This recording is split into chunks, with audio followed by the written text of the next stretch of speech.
हाय, मेरा नाम है साहिल परवेज़ और आज हम पार्ट 2 करेंगे अल्कोहल फिनॉल एंड ईथर का। हम प्रश्न बैंक सॉल्व कर रहे हैं organic chemistry MP board 12th class के बच्चों के लिए। ठीक है, तो हम ऑब्जेक्टिव्स देख चुके थे, अब आगे बढ़ते हैं। तो पहला सवाल है, निम्नलिखित अभिक्रियाओं को समीकरण सहित समझाइए। इसमें पहला यानी अ नंबर है रीमर टिमेन अभिक्रिया। एक एक करके देखेंगे, ध्यान से समझना। आज के इस लेक्चर में हम 5 क्वेश्चन कर लेंगे। मैं टारगेट बना के आया हूँ कि 5 इस वाले वीडियो में हम कर लेंगे। ठीक है, तो पहला है रीमर टिमेन अभिक्रिया। ठीक है, इस अभिक्रिया को हम समझते हैं। तो ये जो अभिक्रिया आपको सामने दिख रही है, इसको बोलते हैं रीमर टिमेन अभिक्रिया। मैकेनिज्म नहीं समझाऊंगा क्योंकि मैकेनिज्म इंपॉर्टेंट नहीं है, टाइम वेस्ट होगा और आपको अगर समझ नहीं आया, आप उसमें उलझे तो पेपर में दिक्कत हो जाएगी। इसलिए मैं कोशिश करूंगा कि आपको रिएक्शन याद करवा दूं।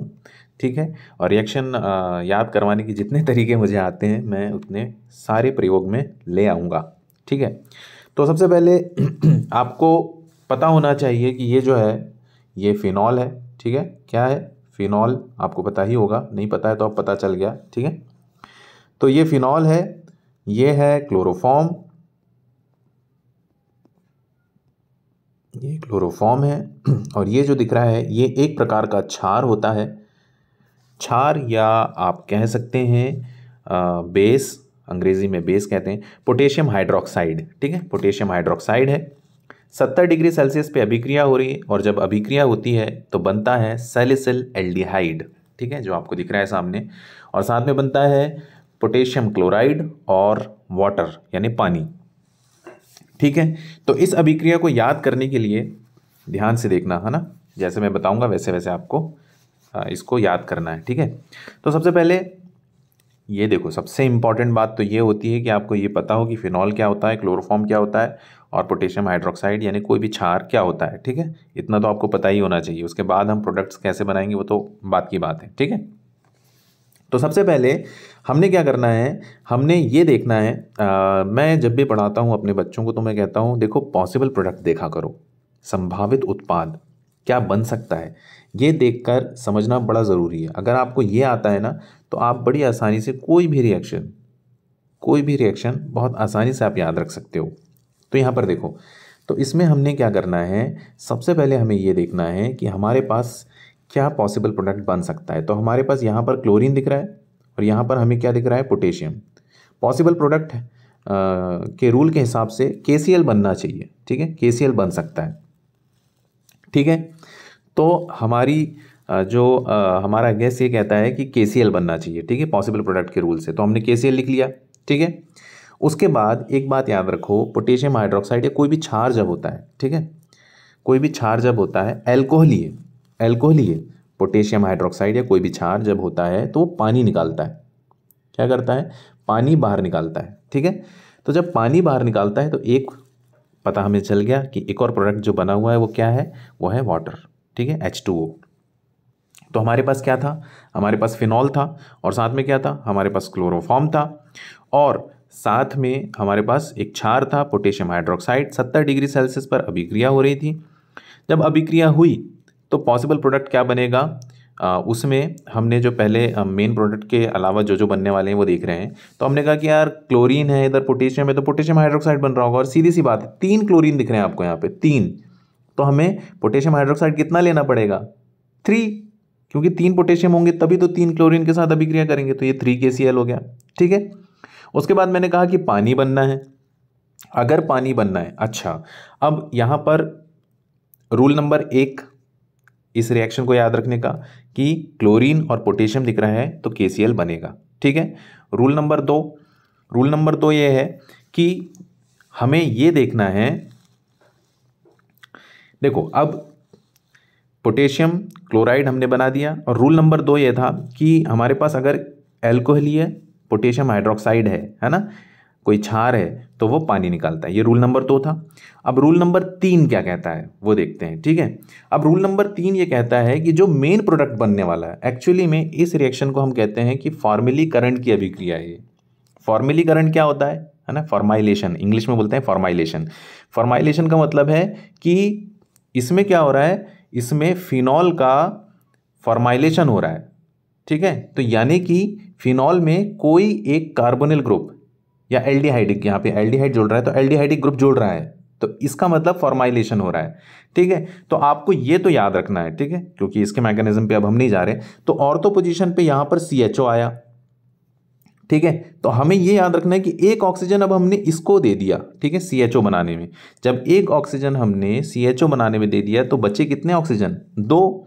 और जब 2 ऑक्सीजन बने तो पानी कितना बनना चाहिए? जितने ऑक्सीजन होंगे उतना ही पानी बनेगा, ठीक है। तो पानी कितना बनेगा? पानी बनेगा 2H2O। कितना बनेगा पानी? 2H2O। क्यों बनेगा? क्योंकि एक ऑक्सीजन हम एल्डिहाइडिक ग्रुप बनाने में दे चुके थे, तो हमारे पास अब कितने बचे? 2 ऑक्सीजन बचे थे। 2 ऑक्सीजन बचे थे तो पानी कितना बनेगा? 2। चूंकि ऑक्सीजन तो एक ही मॉलिक्यूल होता है, इसलिए जितना ऑक्सीजन होगा उतना ही पानी बनेगा, ठीक है। तो 2H2O बनेगा, ठीक है। इस तरीके से ये कंपाउंड बन गया, ठीक है। तो हमें सैलिसिल एल्डिहाइड तो याद रखना है, ठीक है, सैलिसिल एल्डिहाइड। अच्छा, इसका IUPAC नाम क्या होगा? कमेंट बॉक्स में सब लिख के बताएंगे, ठीक है। इसका IUPAC नाम क्या होगा, ठीक है। अगर आपको नहीं आता तो मैं आपको हिंट दे देता हूँ कि एल्डिहाइडिक ग्रुप जो है ये सीनियर है, तो यहाँ से नंबरिंग करेंगे आप, ठीक है। नंबरिंग करके नीचे कमेंट बॉक्स में मुझे बताएं कि इसका जो है IUPAC नाम क्या होगा, ठीक है। तो हमने याद रख ली, ये रिएक्शन हमें याद हो गई अब, ठीक है। इस रिएक्शन में क्या था? फिनॉल की क्लोरोफॉर्म एवं एक क्षार जैसे कि पोटेशियम हाइड्रोक्साइड की के साथ 70 डिग्री सेल्सियस में अभिक्रिया होने पर सैलिसिल एल्डिहाइड बनता है मुख्य उत्पाद के रूप में। एक्चुअली में क्या होता है ना, ये ऑर्थो भी बनता है और पैरा भी बनता है, लेकिन ऑर्थो अधिक बनता है, ऑर्थो मुख्य रूप से बनता है, ठीक है, और ऑर्थो मुख्य रूप से बनता है, ठीक है। अब इसका भी रीज़न है, लेकिन इसके रीज़न पे ज़्यादा जाएंगे नहीं अपन। इसका एक रीज़न तो ये कहते हैं कि ऑर्थो प्रोडक्ट इसलिए ज़्यादा बनते हैं फिनॉल के, क्योंकि ये जो इंट्रामॉलिक्यूलर हाइड्रोजन बॉन्डिंग कर लेते हैं, इंट्रामॉलिक्यूलर अंतराण्विक हाइड्रोजन बंध बना लेते हैं, जिससे स्थायित्व यानी स्टेबिलिटी बढ़ जाती है, ठीक है। इसलिए भी खैर इतना इंपॉर्टेंट वो है नहीं, तो हमें याद रखना है कि ऑर्थो प्रोडक्ट बन रहा है, ठीक है। आप पैरा ना भी लिखें, आप बनाएंगे ऑर्थो ही, ठीक है, रिएक्शन में याद रखेंगे, ठीक है। चलिए अब लिखना क्या है वो देख लेते हैं अपन। यह फिनॉलों के फॉर्मेलीकरण की विधि है। मैं आपको बता चुका हूं कि फॉर्मेलीकरण का मतलब, फॉर्माइलेशन का मतलब क्या है कि फिनॉल में एक कार्बोनिल ग्रुप यानी कि जैसे यहाँ पर एल्डिहाइड जुड़ा हुआ है तो CHO ग्रुप के जुड़ने का जो है उसको हम फॉर्मेलीकरण कहते हैं, ठीक है, या फॉर्माइलेशन कहते हैं। फिनॉल को क्लोरोफॉर्म एवं क्षार मिश्रण के साथ जब हम 70 डिग्री सेल्सियस पर गर्म करते हैं तो सैलिसिल्डिहाइड मुख्य उत्पाद के रूप में प्राप्त होता है। सामान्यतः मुख्य उत्पाद ऑर्थो समावयवी होते हैं, है ना, मैं आपको बता चुका हूँ ऑर्थो जो हैं वो मुख्य रूप से बनते हैं, किंतु यदि एक ऑर्थो स्थिति भरी हो, अगर एक ऑर्थो स्थिति भरी है ना दोस्तों, तो फिर जो हमारे पास स्पेस बचता है वो पैरा बचता है, ठीक है। फिर क्या बचता है हमारे पास? पैरा बचता है। इसलिए फिर जो है कंपाउंड जो ग्रुप होगा वो पैरा में जाके जुड़ेगा, सीधी सी बात है। ऑर्थो, ऑर्थो के बाद पैरा, पैरा के बाद मेटा, मेटा में सबसे लास्ट में क्यों जुड़ रहा है? क्योंकि मेटा में स्टेबिलिटी सबसे कम होती है, स्थायित्व सबसे कम होता है, इसीलिए, ठीक है। इतना इंपॉर्टेंट नहीं है, आपको रिएक्शन याद करनी है, रिएक्शन याद करने का मैंने तरीका आपको बता दिया, ठीक है। तो ये पहली हो गई थी, ठीक है। अब दूसरी वाली रिएक्शन क्या आ रही थी? रिमर-टिमेन हम कर चुके, ठीक, रिमर-टिमेन हम कर चुके, तो इसको हम राइट मार देते हैं। फिर उसके बाद हम कोल्बे अभिक्रिया में आते हैं, ठीक है, बी कोल्बे में, ठीक है। अब ये जो अभिक्रिया आपको दिख रही है इसे कहते हैं कोल्बे, ठीक है, इसे कहते हैं कोल्बे। वैसे ये मैकेनिज्म भी इतना इंपॉर्टेंट नहीं है, पर थोड़ा सा हल्का फुल्का आपको मैं समझा दूं, इसलिए मैं इसे यहाँ पर मैंने इसे डाला है, ठीक है। तो इसमें क्या होता है ना, इसमें फिनॉल की अभिक्रिया हो रही है सोडियम हाइड्रोक्साइड के साथ और कार्बन डाइऑक्साइड के साथ। जब इसके साथ अभिक्रिया होती है तो जो बनता है, ये नाम आप याद कर लें, सैलिसिलिक एसिड या 2 hydroxy benzoic acid, 2 hydroxy benzoic acid. अच्छा, वो जो IUPAC नाम जिसे उसमें समझ में नहीं आएगा तो यहाँ से तो क्लियरली समझ आ ही जाएगा कि कैसे लिखना है, ठीक है। इसे देखकर भी समझ नहीं आया तो फिर दिक्कत वाली बात है, अब थोड़ा सिंसियरली पढ़ें, है ना। तो चलो इसे देख लेते हैं आसान भाषा में। समझाने की कोशिश करता हूँ। तो सबसे पहले ये दिख रहा है, ये तो फिनॉल है, इसमें कोई दो राय नहीं है, ठीक है। और उसके बाद ये जो है सोडियम हाइड्रोक्साइड है। सबसे पहले जो अभिक्रिया हो रही है इसमें याद रखना है आपको कि ये जो फिनॉल है, फिनॉल अम्लीय प्रकृति का होता है, एसिडिक होता है, हमें पता है ये बात। तो ये हाइड्रोजन आयन जो है H+ के रूप में बाहर निकालता है, और साथ में क्या है, एक क्षार, यानी कि एक अम्ल और एक क्षार की अभिक्रिया हो रही है, ठीक है। तो NaOH जब टूटेगा तो ये Na+ और OH- में टूटता है, हमें पता ही है। तो यहाँ से अगर H+ आयन निकलता है इस ऑक्सीजन के बाजू में जो हाइड्रोजन है OH ग्रुप में, फिनॉल में, तो वहाँ से H+ आयन के रूप में बाहर निकलेगा, तो ये वाला सोडियम वहाँ पर जाके जुड़ जाएगा, तो ये ONa हो जाएगा, ठीक है। इतना समझ आया, बहुत आसानी से समझ आया, ONa हो गया। उसके बाद एक बात याद रखो, अच्छा अभी जैसे मैंने कहा कि फिनॉल में ऑर्थो ग्रुप जो होता है, ऑर्थो ग्रुप जो है वो ज़्यादा स्थायित्व वाला होता है, इसलिए अभिक्रिया कहाँ पर करेंगे, हम ऑर्थो में ही करेंगे। मुख्य उत्पाद भी कौन सा बन रहा है, ऑर्थो ही बन रहा है, तो हम यहाँ पर भी अभिक्रिया जो करने वाले हैं वो किस पर करेंगे, ऑर्थो पर ही करेंगे, ठीक है। अच्छा, अब हमारी जो अभिक्रिया हो रही है सेकंड स्टेप में, चलो मैं इसको थोड़ा सा आसान करने के लिए स्टेप वाइज कर देते हैं इसे, ठीक है। ये पहली स्टेप हो गई, ये वाली सेकंड स्टेप है, और ये वाली थर्ड स्टेप है, ठीक है। तो पहली स्टेप में जो है सोडियम फिनॉक्साइड बन गया, ये वाला जो दिख रहा है इसको सोडियम फिनॉक्साइड बोलेंगे, ठीक है। अब जो अगली स्टेप में अभिक्रिया होने वाली है, ये अभिक्रिया है कार्बन डाइऑक्साइड के साथ, ठीक है। कार्बन डाइऑक्साइड का फॉर्मूला याद कर लो सब लोग, ये होता है, ठीक है। कार्बन डाइऑक्साइड का formula oxygen double bond carbon double bond oxygen, ये कार्बन डाइऑक्साइड का फॉर्मूला होता है। अच्छा एक बात याद रख लें, कार्बन डाइऑक्साइड जो होता है ये भी अम्लीय प्रकृति का होता है, ठीक है, अम्लीय होता है, ठीक है। क्या होता है दोस्तों, अम्लीय होता है, ठीक है, एसिडिक होता है। तो अब ऑर्थो पोजीशन में से क्या होगा ना, ये इस ऑर्थो पोजीशन से H+ आयन बाहर निकलेगा, ठीक है। जैसे ही H+ आयन बाहर निकलेगा तो अब ये कार्बन किसी भी एक तरफ डीलोकलाइजेशन होगा, ठीक है। फिर डीलोकलाइजेशन होगा तो सीधी सी बात है, ऑक्सीजन पे नेगेटिव चार्ज आएगा और कार्बन पे पॉजिटिव। अब यहां से एक H+ आयन बाहर निकल रहा है, तो अब ये जो आइडेंटिटी बन गई, एंटिटी बन गई है, oxygen double bond carbon single bond oxygen, है ना। फिर से लिख देता हूं इसे मैं, ठीक है। तो ये जो बना है oxygen double bond carbon single bond oxygen, इसके ऊपर नेगेटिव, इसके ऊपर पॉजिटिव। अब ये वाला दूसरे कलर का इस्तेमाल करता हूं मैं, ये वाला यहां से हाइड्रोजन निकल रहा है तो एक प्लस यहां से निकल रहा है, तो ये जो दूसरा प्लस है यहां पे जाके जुड़ेगा, रूल है ये, एक प्लस जाएगा तो दूसरा प्लस आएगा, ठीक है। तो ये पूरी आइडेंटिटी कहां जाके जुड़ सकती है, कहां जाके जुड़ सकती है, इस ऑर्थो वाली पोजीशन पे, ठीक है। अभी इसी बीच में क्या होगा ना, हमारे पास देखो मिक्सचर में बहुत सारा NaOH था, तो Na+ आयन बहुत सारे होंगे, Na+, तो ये जो ऑक्सीजन आपको दिख रहा है इसके पास नेगेटिव चार्ज है, तो एक Na+ यहां आ जाएगा, ठीक है। तो ये आइडेंटिटी अब बन गई oxygen double bond carbon single bond ONa, ठीक है। और ये जाके जुड़ जाएगी ऑर्थो पोजीशन पे, क्योंकि इसके ऊपर पॉजिटिव चार्ज है ना। तो अगली स्टेप में जो कंपाउंड बनेगा वो ये होगा, ठीक है। इसे कहेंगे सोडियम सैलिसिलेट। क्या कहेंगे, सोडियम सैलिसिलेट। आखिरी स्टेप जो होती है दोस्तों, आखिरी स्टेप जो होती है ये अब इसमें ये भी एसिडिक वाली एसिडिफिकेशन वाली जो है स्टेप है। इसमें क्या होगा ना, H+ आयन जाके जुड़ेगा, ठीक है। तो जहां पर सोडियम है, सोडियम को H+ रिप्लेस कर देगा, है ना। H+ जाएगा, दोनों पॉजिटिव है, एक्सचेंज हो जाएंगे। जहां पर सोडियम दिख रहा है Na+, उसको निकालना है आपको, वहां पे H+ लगा देना है, ठीक है।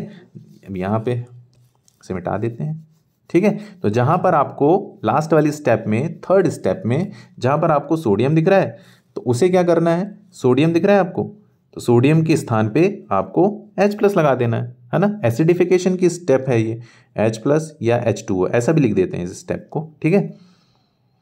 तो फिर क्या बन जाएगा, सैलिसिलिक एसिड बन जाएगा, ठीक है। सैलिसिलिक एसिड, या इसे कहेंगे 2-हाइड्रोक्सी बेंजोइक एसिड, 2-हाइड्रोक्सी बेंजोइक एसिड, ठीक है। अब इसमें लिखना क्या है मैं आपको बता देता हूं, मुझे उम्मीद है आपको समझ आ रहा होगा, ठीक है।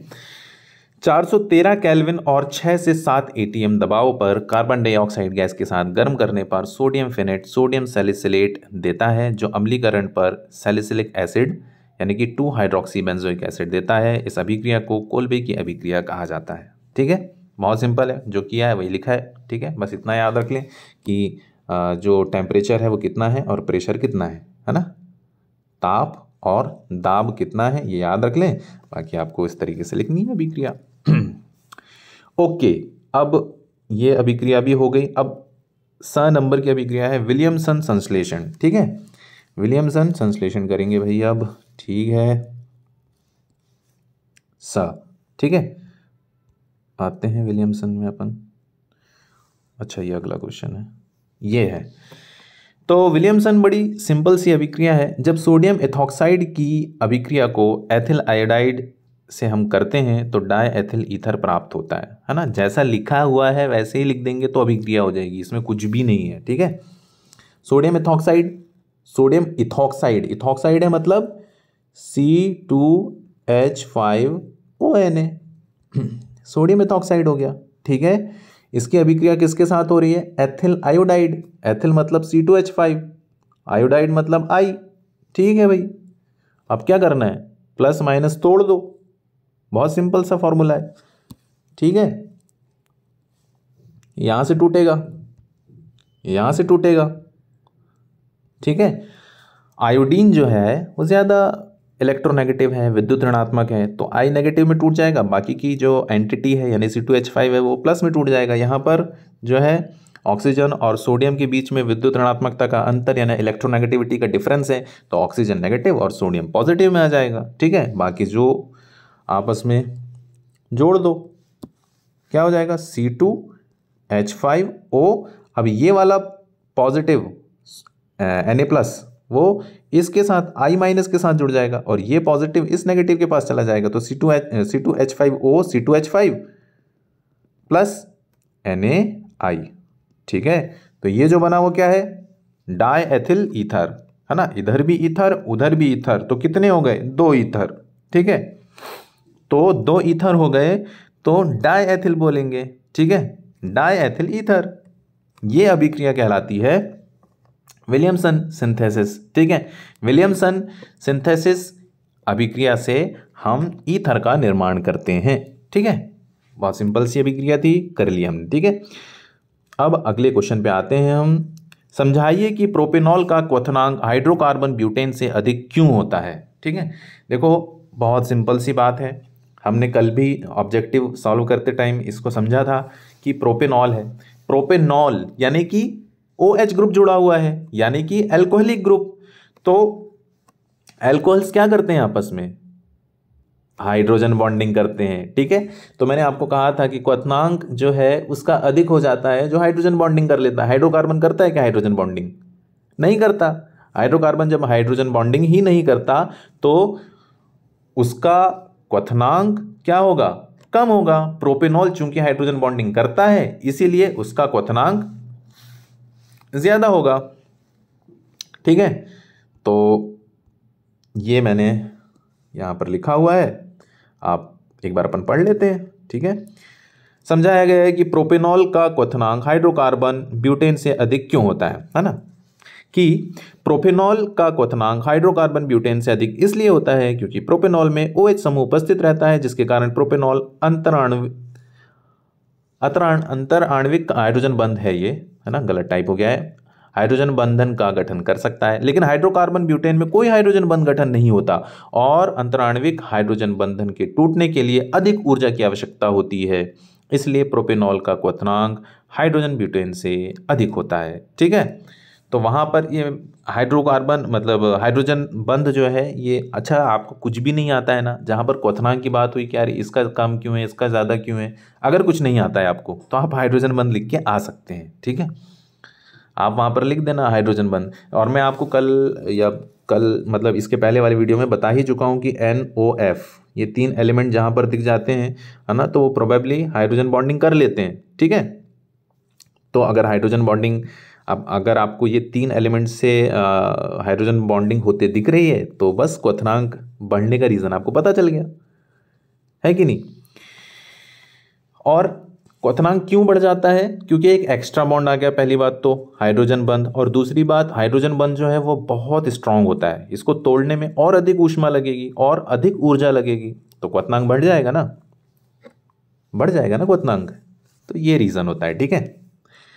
ओके, अच्छा इसमें आपको ये वाला डायग्राम बना देना, डायग्राम नहीं मतलब ये लिख देना ताकि अच्छे से समझ में आ जाएगा इस सवाल में, ठीक है। हाइड्रोजन बंध बनाते हुए हमने दिखाया है हाइड्रोजन और ऑक्सीजन के बीच में, ठीक है। तो हाइड्रोजन में पार्शियल पॉजिटिव चार्ज और ऑक्सीजन क्योंकि ज़्यादा अधिक विद्युत ऋणात्मक है तो ऑक्सीजन में नेगेटिव चार्ज, ठीक है। ये एक रीज़न हो जाएगा। चलिए अब अगला क्वेश्चन देखते हैं अपन, ठीक है। तो हम कौन कौन से सवाल कर चुके हैं, हम ये कर चुके हैं, ठीक है। अब तीसरा नंबर, समतुल्य आणविक भार वाले हाइड्रोकार्बन की अपेक्षा अल्कोहल जल में अधिक विलेय होते हैं। कल ही बताया था, कल ही वाले वीडियो में हमने बताया था कि जो विलेयता है और क्वथनांक दोनों ही हाइड्रोजन बंध पर डिपेंड करते हैं, ठीक है। तो यहाँ पर क्या आ रहा है कि समतुल्य आणविक भार वाले हाइड्रोकार्बन की अपेक्षा अल्कोहल जल में अधिक विलेय होते हैं, क्यों, रीज़न बताओ कह रहे हैं, है ना।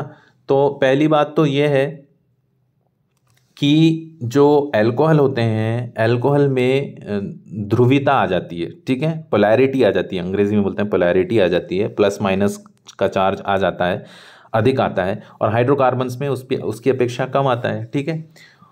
और दूसरा रीज़न क्या है, दूसरा रीज़न वही विलेयता उसकी अच्छे से होगी, ज़्यादा होगी, जो कि क्या करेगा, जो कि हाइड्रोजन बंध बनाएगा, ठीक है।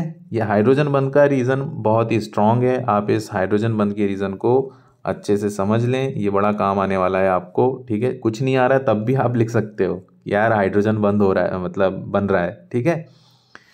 तो दोनों यानी क्वथनांक का आएगा तब भी आपको हाइड्रोजन बंध के बारे में लिखना है, और आपको विलेयता के बारे में आएगी तब भी आपको हाइड्रोजन बंध के बारे में लिखना है, ठीक है। तो इस सवाल का जवाब भी आपको अब मिल गया, ठीक है, कि समतुल्य आणविक भार वाले हाइड्रोकार्बन की अपेक्षा जल में अधिक, समतुल्य आणविक भार वाले हाइड्रोकार्बन की अपेक्षा अल्कोहल जल में अधिक विलेय होते हैं, क्यों, ठीक है, इसका रीज़न। और अच्छे से किताब में पढ़ लेना, है ना, कि इसे और अधिक अच्छे से कैसे लिख सकते हैं, बाकी रीज़न आपको पता चल गया है, ठीक है। अब क्वेश्चन नंबर 4 में देखते हैं, मिथॉक्सी मीथेन की हाइड्रोजन आयोडाइड के साथ अभिक्रिया की क्रिया विधि लिखिए, ठीक है। मिथॉक्सी मीथेन की हाइड्रोजन आयोडाइड के साथ हमें लिखना है, ठीक है, देखते हैं।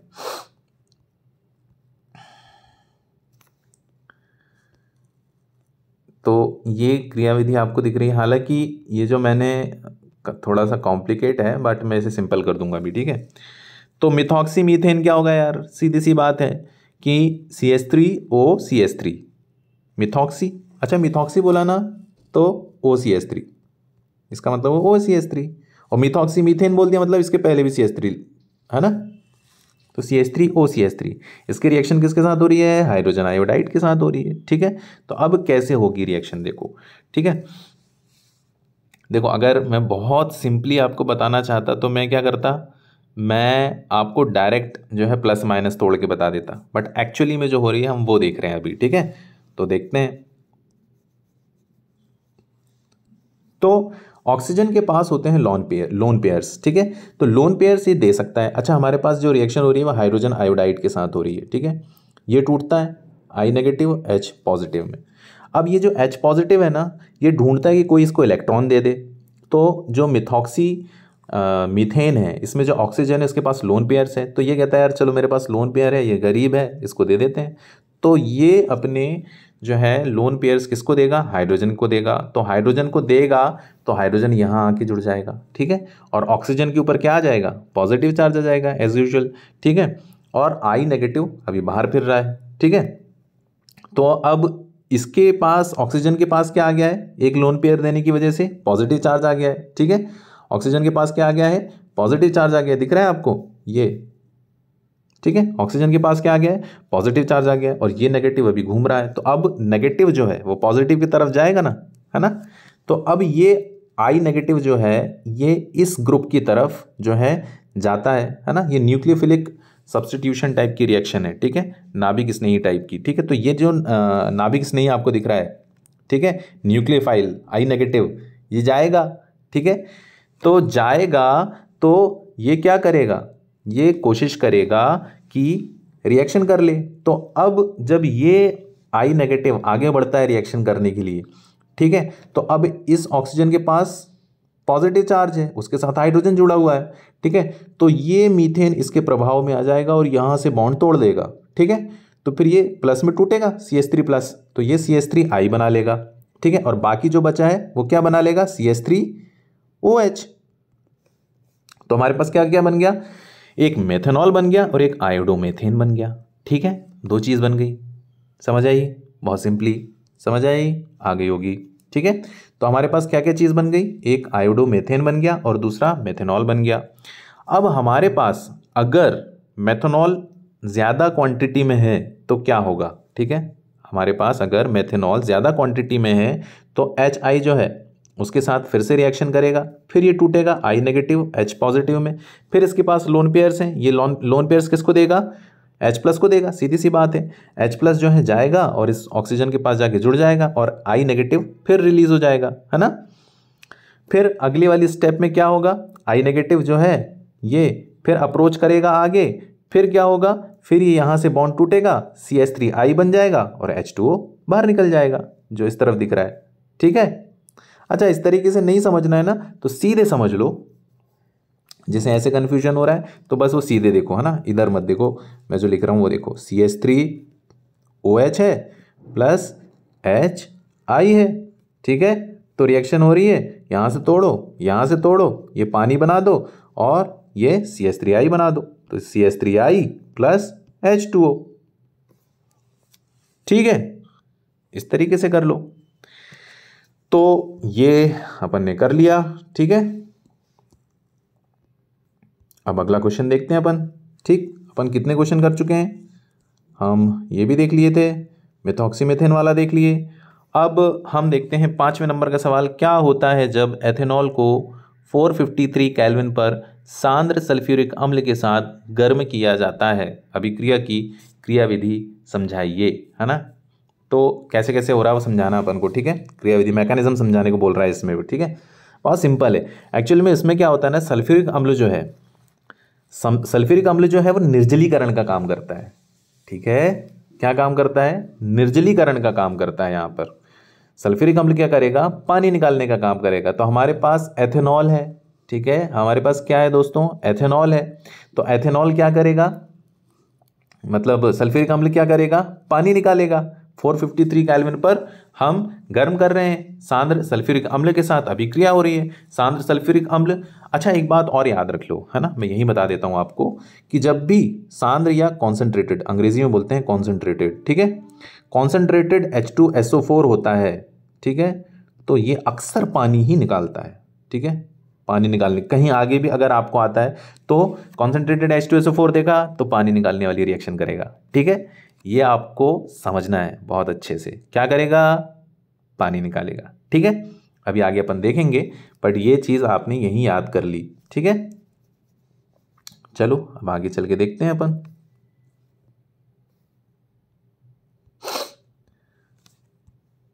चलो यहां देख लेते हैं अपन। तो हमने कहा कि रिएक्शन जो हो रही है वो अल्कोहल की हो रही है, ठीक है। तो अल्कोहल का फॉर्मूला लिख लो सबसे पहले, तो C2H5OH, ठीक है। अच्छा, इसको और दूसरे तरीके से लिखने का क्या तरीका है, CH3CH2OH, ये एक तरीका है ना। तो हम इसकी बजाय ये वाला तरीका प्रेफर करेंगे। क्यों करेंगे, इस वाले तरीके से हमको समझ आएगा कि अभिक्रिया कैसे हो रही है, क्योंकि हमें पानी निकालना है, ठीक है, पानी निकालना है हमें, ठीक है। तो कैसे होगी अभी बताता हूं मैं।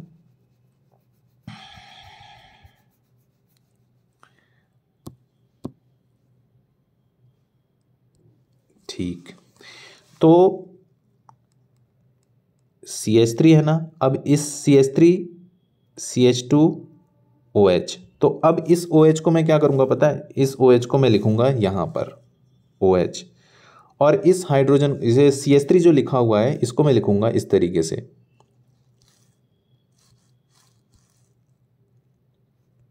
ठीक है।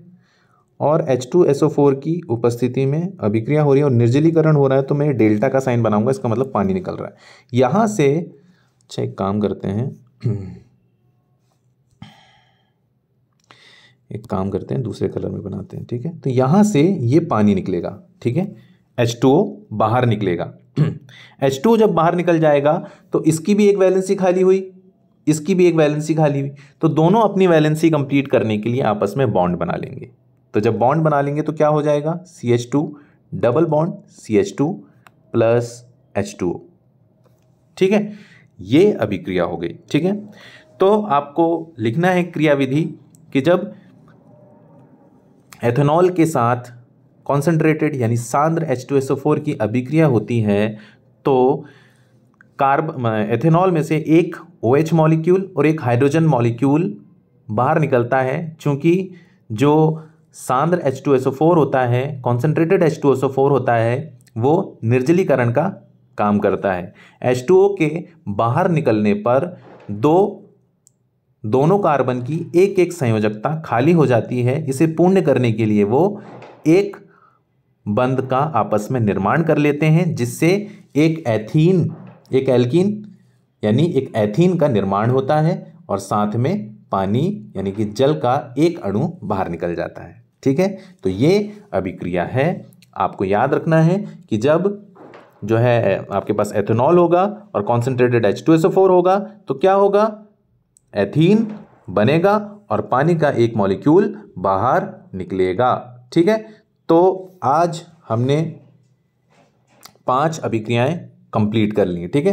ये हमारा टारगेट था, ये भी हो गया, ये भी हो गया, ये, ठीक है। इतनी अभिक्रियाएं हम कंप्लीट कर चुके हैं और अगले वीडियो में हम बाकी की बची अभिक्रियाएं कंप्लीट कर लेंगे। इस वीडियो को अच्छे से देख लो, प्रैक्टिस कर लो और बेस्ट ऑफ लक, है ना, keep practising. Okay, bye bye.